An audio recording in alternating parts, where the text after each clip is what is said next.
Ashton Njagi.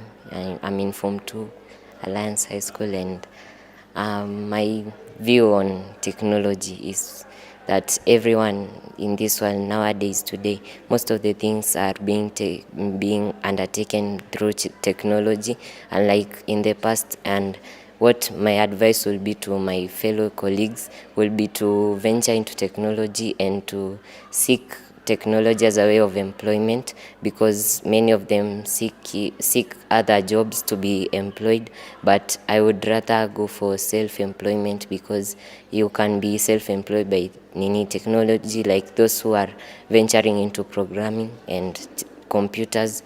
They can be able to program apps that will help the society, and these guys, they get to earn an income, and it's also another way of helping the community, because like for today, the fair today, it's about theft cases in schools, because it's a pleasure to see students looking for solutions to their own problems rather than going to teachers who in the past were the only option they could take, but now you can see even students have taken it upon themselves to go and seek technology as a way of curbing the issue of theft in schools, because it's now becoming a major issue, and using technology to curb these theft cases is a way of showing the creativity of students, and it also empowers students to be self-reliant and not dependent entirely on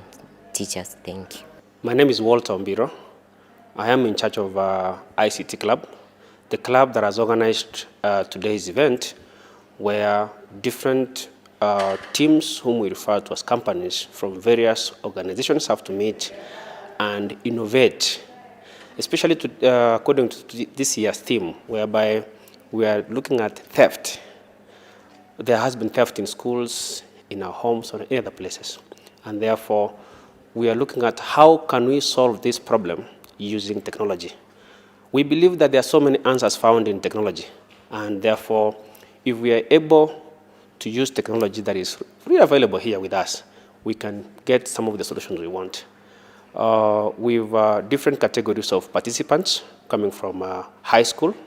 We have post-secondary from university and colleges. We also have independent innovators, and all these have one common agenda. Can you provide a solution? These solutions are based on different available technologies.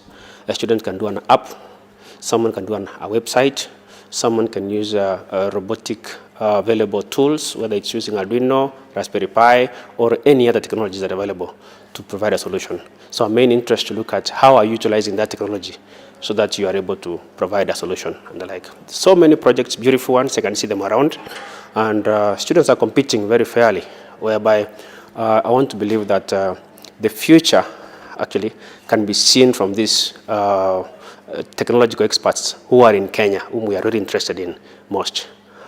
The judges are looking at a number of items before they can award the winners. One is about the problem. 2, they look at the solution itself. 3, they look at how you've organized your team, because you must have a team, whom we are referring to this case as a company and the like. And depending on looking at the team, for example, this year's theme, whereby we're interested to look at the theft in schools, if your item has an alignment towards this year's theme, then you get an extra mark for that. We've brought in on board many sponsors, very useful sponsors. I can just say that because a number of projects from here, at least 3, will go ahead to incubation. This means these companies or sponsors are willing to take care of these projects and grow them to maturity. A problem we noted, because this is the 3rd competition we've had this year. We had the first one in 2018, second one in 2019, but during the 2020, we had Corona, therefore nothing had to continue at that time. However, during those 2, we noted that there was lack of continuity, whereby smart ideas and innovations just end up going nowhere and the like. So we decided to have the inclusion of both the universities and the post-university, so that continued aspect. There are those students who already finished high school, they want to continue innovating and the like. Actually, the richest people in the world are not from law, neither are they from engineering or any other. Most of those are just workers. The most richest guys in the world are coming from technology.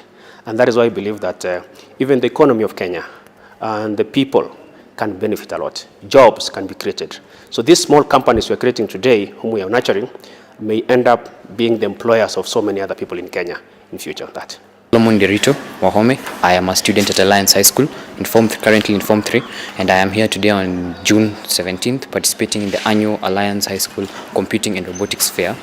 The fair is held annually but has been has been on hold pending because of the COVID situation.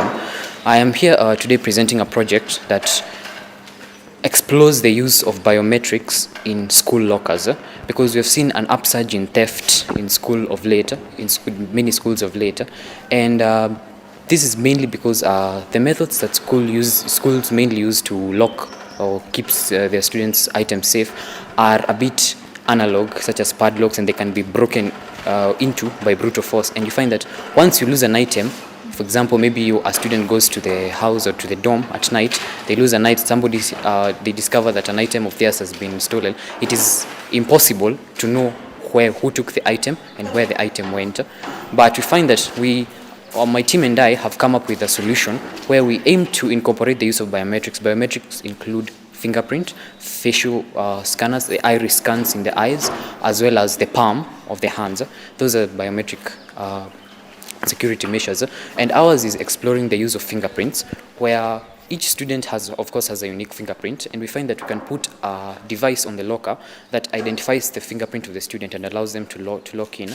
But there's also a twist such that if a thief or somebody malicious touches the locker, their fingerprint is also recorded, and since they are presumed to be a student, these fingerprint can be matched against a database to find out who carried out the theft.